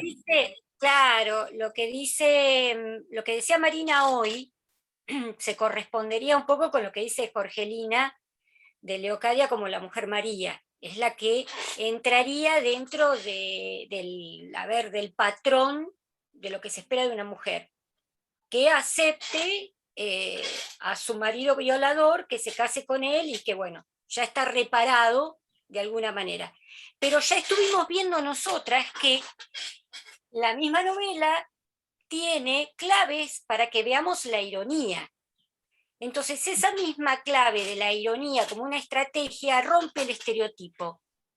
Cuando aparece, por ejemplo, la ironía o la parodia, lo que hacen es romper estereotipos. Aparece el estereotipo, se presenta, pero en realidad lo está cuestionando. Entonces es interesante porque lo problematiza. Es muy buena tu planteo, porque también tiene que ver con lo que decía Marina, y a mí me parece que se puede leer en varios niveles. Pero como está el nivel de la ironía, lo que hace la ironía justamente es cuestionar el estereotipo. Claro. No sé si me explico. Sí. Porque la ironía te está como minando un primer mensaje, una primera lectura. La ironía sería la segunda lectura que vos podés hacer. Vos, a ver, el Quijote vos lo podés leer y lo podés comprar así tal cual. Pero podés hacer una segunda, tercera, cuarta lectura donde vas desmontando y vas viendo la ironía, la parodia, ¿sí? Entonces, claro, es desde donde uno va leyendo y desde donde uno va construyendo. Pero ¿qué hace la ironía? La ironía cuestiona estos estereotipos. Entonces, el estereotipo es cuando uno lo acepta. Por ejemplo, lo que veíamos en lo que hiciste vos, Victoria, en tu trabajo, por ejemplo. Las mujeres que presenta Quevedo, ¿sí? Ahí esas mujeres son las mujeres Eva, ¿sí? Pero ¿qué pasa? Después, la otra, ¿cuál es la Mujer María? Es la mujer que pretende Fray Luis de León. O se casa con un hombre o se casa con Dios. No hay opción. Son estereotipos. Pero yo creo que acá ya el estereotipo se empieza a cuestionar. Ya no funciona como antes. Es Cervantes, sí, como diría, como dice Ángeles. Es Cervantes. Y yo quería preguntar una cosa, esto de que Cervantes toma, hay un artículo de Ruth Fine que dice Relaciones peligrosas, que ya el título me pareció muy malo, pero dice en torno al incesto y la violación en la obra de Cervantes, y habla de la Biblia. Entonces dice que Cervantes conocía muy bien la Biblia, y si es que toma de ahí para el caso de Leocadia, digo, del incesto y de la violación, en el caso de Leocadia. Sí, podría tomar eso. Hay dos casos, o sea, de violación, ¿se acuerdan que lo vimos el otro día? Hay dos casos de violación, hay otro también y tan violento de algún modo, que es en la, ¿cómo se llama? La ilustre Fregona, que a la madre de la ilustre Fregona pasa un caballero, la ve, le gusta y la viola. Y se va y dice, más vale que no digas nada, porque va a ser peor, te vas a exponer a que todo el mundo sepa. Pero hay toda una crítica, o sea, el solo hecho de plantearlo con esa naturalidad resulta revulsivo. Claro, por eso también me llamó la atención a mí, siempre que estoy con la crítica de la crítica, esto de las relaciones peligrosas. Entonces digo, bueno, este artículo... Yo ahora no lo tengo tan claro. Bueno, es para ver. Releer. Sé que hay algunos que me gustaron un montón, que me parecen muy, muy claros. Hay otros que uno va a leer y que nada. Bien. Hay algunos que sirven para eso, para cuestionar, porque uno puede no compartir esa lectura. Claro, ya del título me pareció, era como... Claro, ¿no? A veces uno, claro, como ese que leímos, que yo le decía, ¿qué suena raro acá? Entonces, claro. Al de Torquemada Sánchez.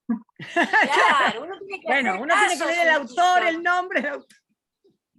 Sí, pero yo, bueno, fue un poco así para ponerlo a propósito, porque hay que despertar también esa mirada propia y defender la propia visión que uno tiene. Entonces, a veces pasa que uno por ahí tiene una intuición, lee la bibliografía y dice, ay no, yo lo que vi yo está equivocado, lo cambio porque este dijo esto.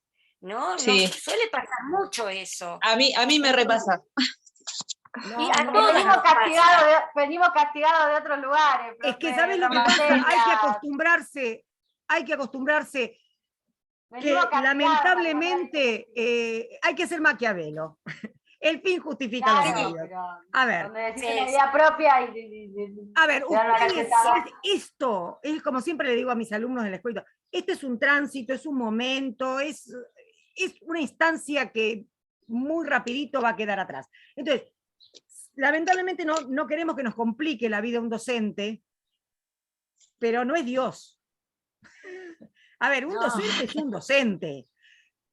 Hoy nos estábamos acordando que no voy a dar, indudablemente, no te asustes, Martita, quédate tranquila, que no voy a dar nombres. Que en un momento dado, cuando retomé la segunda parte de mi carrera, que yo me había pasado como vos, o sea, que no había tenido ningún aplazo, nunca, qué sé yo, un trabajo práctico que estaba aprobado con condicional. Y a mí no me parecía. Bueno, después de ir, de sacar, entre sacar, que sí que no, era porque no había citado a la profesora en el trabajo, el artículo de la profesora. A mí me parece una aberración. Nosotras, incluso las tres estamos de acuerdo que ni ponemos artículos nuestros, ni los ponemos. Si se aparecen y si ustedes se los encuentran y les sirve, buenísimo, pero por eso, a ver, tenemos que pensar, somos lectores, somos críticos, somos docentes. No nos queremos que nos complique la vida porque no tiene sentido.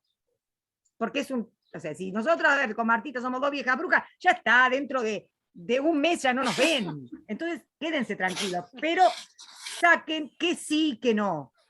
Pero, o sea, ni la crítica es Dios, ni a veces van a encontrar unos artículos que es el pope, ay, te pasás tratando de ver qué quiere decir cuando lo podés decodificar, es una pavada. Y perdiste por eso lo que está buenísimo, primero, que cuando primero lees la obra y decís todo lo que me importó, y después lees la crítica y decís, bueno, este dice algo que me sirve para lo que yo vi, para lo que a mí me gustó, y entonces lo uso. Y esto no. Claro, yo pienso que es muy importante, hay un aspecto que yo no sé si se sigue trabajando, yo cuando trabajaba en el taller de oralidad y escritura lo hacíamos, que es aprender a argumentar. Hay algo básico que uno tiene, que es aprender a argumentar. Entonces, después que aprendiste a argumentar, podés contraargumentar también. Es decir, vos podés tener una mirada. Ahora, contraargumentar, agárrate, Catalina, porque tenés que tener enciclopedia para poder contraargumentar contra un Jesús maestro, ¿no? Pero ¿qué pasa? Cuando vos vas a elegir tu bibliografía, vas a elegir siempre la bibliografía que respalde tu mirada. Por lo tanto, va a haber bibliografía con la cual vos no vas a compartir la mirada. Uno a veces pone, bueno, en esto sigo la línea de fulano de tal. Cuando tenés que armar un marco teórico, así te zafás. Decís, bueno, acá leo como lee Bakhtin tal cosa. Ya está, ahí me salvé. Pero no quiere decir que uno tenga que aceptar la lectura de otros críticos. A mí, cuando nosotras damos el Lazarillo, damos artículos que hasta se enfrentan con ese Aldo Rufinato que cuestiona a todo el mundo. Me encanta por eso, porque el tipo dice, yo no voy a polemizar con nada, dice fulano, mengano, los nombra a todos, porque de esa manera uno puede ver que el texto se lee de diversas formas. Y eso es lo que hace maravilloso la literatura, chicas, porque si habría una sola manera de leer, ¿para qué estamos nosotras? Claro. Entonces, a ver, yo creo, y con esto coincidimos absolutamente con Ángeles y Mayra, que, a ver, estamos formando lectores, estamos formando docentes, y ustedes van a formar a su vez gente, y eso es muy importante. Digamos, los criterios con los cuales estamos formando gente, y ustedes van a ser docentes, chicas, no es una pavada.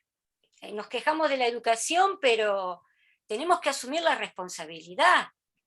Y bueno, yo pienso que ejerciendo esto de nuestro punto de vista crítico en todo sentido, empezar a valorar como lectoras, primero como lectoras, y bueno, y de ahí eso pasa a la escritura, y nada, qué sé yo, después cuando yo puedo argumentar y puedo sostener lo que estoy diciendo.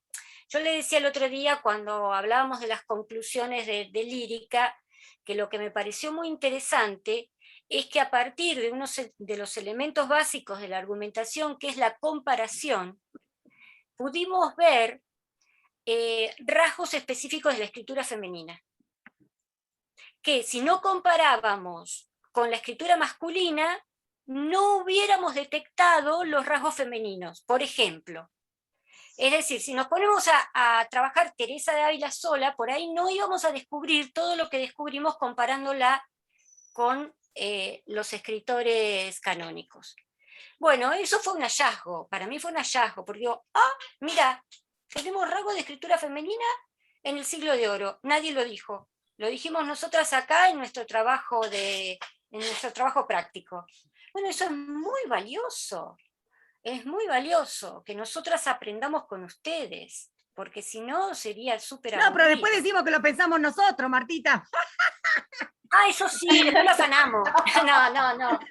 No, los seminarios tienen que servir para esto. Está bien, Martita. No. Los seminarios tienen que servir para eso. A ver, recordando a mi amigo Cervantes, estoy siendo sarcástica, un libro de Cervantes y los Simpson, pero que estas cosas pasan, lamentablemente. Sí, pero no hay que perder el entusiasmo, Victoria, ¿eh? No, gente, no, por eso, nada, o sea, que nos vamos a topar con... O sea, recuerden incluso sus tiempos mozos cuando estaban en la escuela, o sea, pasaba lo mismo.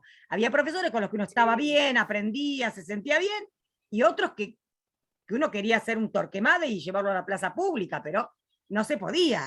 Pero no hay, y en esos casos hay que recordar un poco a Preciosa, mantenerse más o menos en lo de uno, en lo que se puede, y si el campo está muy áspero, a recordar a Niccolò, Maquiavelo, y bueno, uno tiene que llegar a donde quiere llegar, y listo, está bien. ¿Querés que te diga? Pero pienso, ma pur si muove, como decía Galileo. Listo. Claro, se bajó de la hoguera, sí, no, por Giordano Bruno, pobre no, pero hay que ser como Galileo, sí. Y bueno, es un poco la astucia, ¿no? De la que hablábamos hoy. Porque no tenemos la verdad absoluta. No, y eso es lo bueno de las ciencias sociales. Las ciencias sociales no hay, y en las ciencias fácticas tampoco no hay una verdad absoluta. Viene una teoría, desplaza la otra. Es así, entonces no hay verdades absolutas. Y eso es lo bueno. A mí me parece maravilloso. Bueno, muchachas, escúchenme, siendo las 4:15, así se pueden ir a descansar. Hoy, creo que lo voy a hacer hoy, porque se me había ahorrado toda la bibliografía del Eje 3, les voy a subir el último, nos queda una clase de narrativa que vamos a ver a María de Zayas, les subo un PowerPoint con las características un poco de María de Zayas, y lo que vamos a trabajar son 2 novelitas, una de las novelas amorosas y ejemplares, y otra de los desengaños amorosos, pero vamos a tener que trabajar, en este caso sí, el prólogo, los prólogos, porque son interesantes, son cortitos, o sea, no nos van a llevar... Cuando dice los prólogos, hay uno, en una los tengo acá, los abrí hoy, dice prólogo, pero, o sea, prólogo de un desapasionado. Sí, y el otro es Al que leyere. Al que leyere es el primer prólogo, que está escrito con rasgos de género, está escrito por una mujer. ¿Pero en el mismo libro? ¿O en Desengaños Amorosos? Claro.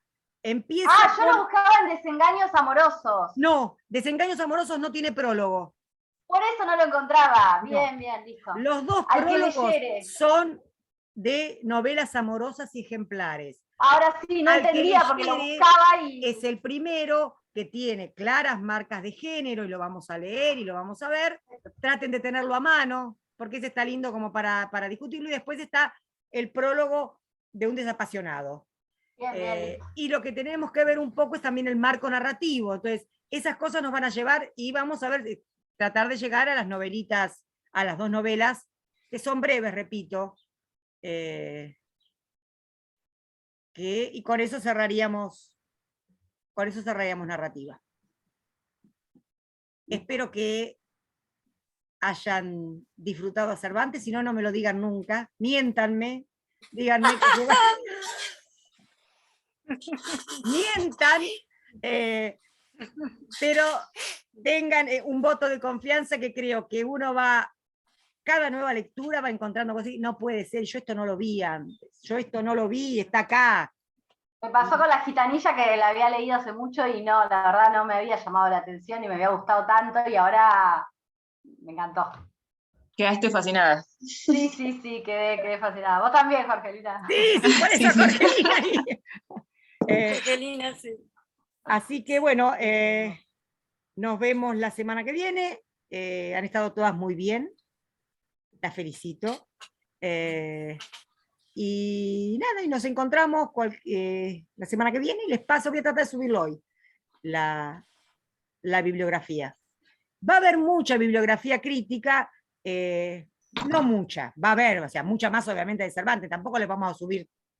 Subimos algunos artículos, pero van a encontrar, de María de Zayas van a encontrar mucha bibliografía, y están en la red las dos obras completas, o sea, las 20 novelas las van a poder encontrar fácilmente, a diferencia de los poemas de la pobre Marta. Bueno, pero salió muy lindo, igual salió muy lindo, con lo que había hicimos. No, salió bárbaro, salió bárbaro. Sí. Salió bárbaro. Gracias ahí que Claudia encontró un libro, que consiguió un libro, Claudia, que bueno, aportó ahí más material, porque... No, eso es salió importante. bárbaro, salió bárbaro. Bueno, muchachas, ¿alguna cosa más, algún comentario, alguna crítica, alguna sugerencia, alguna opinión? ¿O el silencio de Sepultura? No, yo solamente quiero decir que pasó como en el trabajo práctico 1 de lírica, que por ahí pensábamos que íbamos a repetir, pero al final cada uno dijo cosas distintas. Así que Exactamente. estuvo buenísimo. Sí, y quedó más para decir, lo cual... Por supuesto, pero cada habla uno de es la como que se riqueza del focalizó. texto, ¿no? Ana Sí. empezó focalizando una cuestión, después pasaron a otra, después, o sea, cada una se centró en un... Y yo ya le En un empecé a eje. pensar eso cuando me causó gracia, porque yo, si hubiera tenido que yo exponerlo, lo hubiera hecho distinto también. Yo me hubiera centrado en otros aspectos, por eso está buenísimo. Trabajamos en este caso las dos mismas novelas, y fueron todas lecturas distintas. Así que bueno, muchachitas, voy a Claro, poner y a eso grabar. agrego una nota al pie. Sí. Y esto tiene que ver también con la posibilidad de dar consignas abiertas, que yo les decía la clase pasada, que nosotras aprovechamos los seminarios para dar consignas más abiertas que en la asignatura, donde uno da algo más pautado para que el alumno no se pierda. Entonces, en un seminario uno tiene la posibilidad de dar consigna más abierta para que el alumno cree, haga su creación, su recorrido, y no se está pautando. Y eso me parece que es lo que da la posibilidad de ver diferentes aspectos, ¿no? Y una Sí, cosita tal más, cual. porque vayan pensando, porque esa es la idea que habíamos hablado con Mayra al principio, creo que en la primera clase se los propuso, la idea es que ustedes terminen el seminario con una idea de lo que van a trabajar. Si hubiésemos estado en la presencialidad, es muy posible que hubiéramos armado un coloquio, como ya armamos, y cada una lea su trabajo en un mini congreso interno. No lo podemos hacer, pero que vayan ya pensando en para dónde les gustaría encarar su trabajo. Puede ser seguir una idea, no hace falta que sea en un solo género, pueden partir de una idea, de alguna situación, de algo. O sea, hay absoluta libertad, pero vayan pensando, porque parece mentira, pero ya entramos en el último, casi en el último tramo, ya la semana que viene ya es noviembre. Claro, no puede ser una sacar a Milagros, problemática hay que armar el arbolito. Yo estoy, ¿dónde voy a armar el arbolito? Estoy muy contenta. Y la pileta pero pincho. Yo no lo puedo creer, yo no lo puedo creer. Ya me da vértigo. Sí, un horror. Pero No, bueno. pensaba, Jorgelina, que también se puede elegir alguna problemática que recorra los géneros, ¿no? Porque, qué sé yo, una monografía puede tener unas 20 páginas. Uno puede plantear una problemática que recorra y hacer un corpus. Es complejo, es complejo. Por ahí lo más recomendable es por género, para no complicarse. Pero eso también lo podemos ir hablando, eso es lo bueno, ¿no? Que ustedes terminen acá el seminario y digan, bueno, ya estoy tranquila, sé lo que voy a hacer. Esa es la idea nuestra, porque a raíz de la experiencia que tenemos, que, por ejemplo, nos escriben personas que cursaron seminarios hace 10 años. Entonces lo bueno es que lo cursen y lo aprueben, ¿no? Entonces la idea eran los coloquios y todo eso, que nos parecía una cosa más efectiva y también más para ustedes, ¿no? Más productiva, no esperar Y a mí 10 también años. escuchar a mis compañeras me parece como muy importante, porque Sí, es muy también lo enriquecedor. que ellas dicen y cosas que no se me habían ocurrido, que no había prestado atención, me parece como muy, Sí, muy sí, bueno. Después del sí. trabajo final, ver lo que las demás hicieron. Sí. Sí, por eso Bueno, por chicas, eso nos vemos recreamos el... la misma dinámica de trabajo práctico. Claro, Porque claro. mucho, ya que Sí. es tan breve, son tan pocas clases, es una clase más de aprendizaje. Es una clase en que un intercambio, en que si está bueno, o sea, tiene Exacto, sí. otro diálogo que no Sí. estaría sino en un Además que también se ve esto de la bibliografía, que a cada uno le gusta un poco más para charlar, ¿no? Por ahí en un trabajo escrito uno por lo general utiliza varios, ¿no? Autores, y por ahí en estos trabajos así orales en los que estamos condicionados por el tiempo, en este caso los 10 minutos, 15, uno optimiza lo que le parece mejor, ¿no? Para encarar el análisis que cada uno hace. Eso también se ve mucho en la oralidad, por lo menos en estos trabajos que hicimos ahora. Sí. Que bueno, que Victoria tenía un montón igual, muchos haces bajo la manga tenía. Estuvo leyendo mucho. Sí. No Solo se opacó. eso, me lo paso leyendo. Para esto. Me falta concretar. Bueno, nada, ahora sí ya está, me callo, no acoto más. No, yo Me creo voy que en líneas a la generales clase, me tengo que ir a trabajar. ha habido un acercamiento, yo creo que de alguna manera logramos acercarnos un poquito a esto de la representación femenina en Cervantes. Re lindo, chicas, re lindo. Re lindo. Yo creo que sí. Ay, muchachas, bueno. Bueno, profes. Nos vemos el trabajar. viernes. Muchas Nos vemos. gracias. Cuídense, Chao a todas. nos vemos. Chao, buen fin de semana. Gracias, Buen fin de Claudia. semana, descansen. Chao, Belén, gracias. Hasta luego. Chao, nos vemos. Hasta luego. Ay, ahora no se te cortó más, Martita. No, en un para que yo momento sí puse- se cortó. ¿Cortamos? Ah.